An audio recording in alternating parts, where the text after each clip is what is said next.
في الاخر خصني نهضر لان عندي واحد الناس متبعيني، واحد الجمهور اللي انا عزيز عليهم وعزيز عليا، واحد الناس اللي ساندوني من النهار الاول. دونك خصني نشرح، وماشي نشرح، غادي نهضر باش نوريكم، نقول لكم قصه اللي وقعت لي انا، وكنتمنى من الله ما عمرها توقع لشي واحد.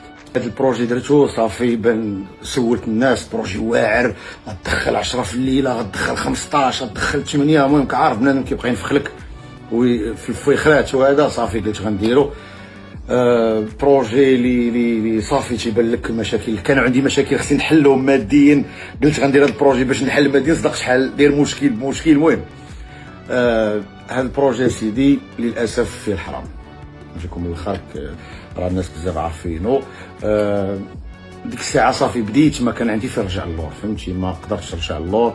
كنت نقول ديما غادي نخلص غير لواحد الديون عليا ونحبس هذا الشيء. المهم خربقت ديال بصح.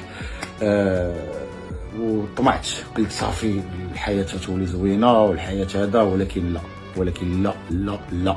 انا نجيكم من الاخر، انا واحد الانسان بادي من والو، واحد الانسان اللي ما عمر عاوني شي واحد، اللي ما عمر جا شي واحد قال لي هاك 50 مليون ولا 40 مليون سير بدا، درتها بدراعي بخدمتي، بزاف د الحوايج، قاتلت باش نجيب واحد الرزق، وللاسف حطيته في الحاجه اللي ما كانش خصني نحطو فيها.